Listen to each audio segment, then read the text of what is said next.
In another bowl separately, I want my wet ingredients. I've already measured out 2 cups of water. You use probably good purified yes, water. Yes, filtered water. Me too. Right? Never put anything in your cake that you wouldn't put in your own body. That's true. And I'm going to measure out 3/4 of a cup of oil. Now I am using, because this is a dessert, I'm using a walnut oil. I love the flavor of nut oils, macadamia, almond oil. But you know what? In a pinch, I have used olive oil. It's worked fine. Okay. You can even substitute applesauce if you're worried about, you know, the fat content. But again, this is a special dessert. And then a whole tablespoon of a pure vanilla extract. I recommend the kind without the alcohol. I just think it tastes better. That's just my opinion. Never get imitation vanilla extract. It's a sulfite. It's made, yeah, it's really, really bad for you. So I've got my wet ingredients here, my dry ingredients here.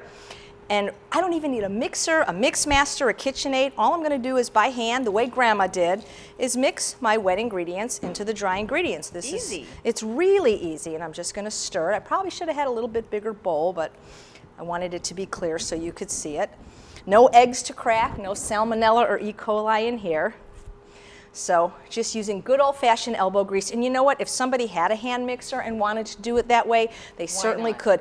But you know, anytime I'm going to be eating this cake, and if I can burn an extra 10 calories by doing it by hand, I'm going to do it by hand. I also like to do it this way to show that you really don't need every fancy. I mean, they're wonderful, those all the fancy kitchen items, but you still can make a delicious cake just with what you probably have on your shelf.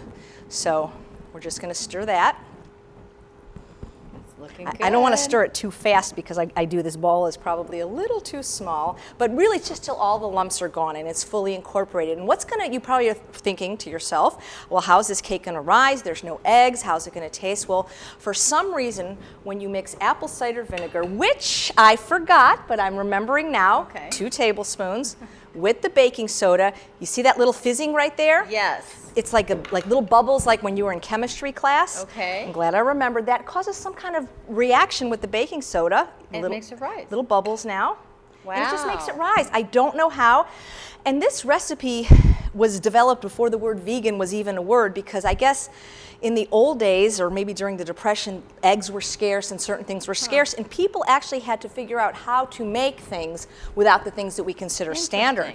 And so, you know, obviously if it's a souffle, you might want to have an egg, but for a cake, it's really not necessary. So next what we're going to do is spray the pan and pour the batter, so stay with us.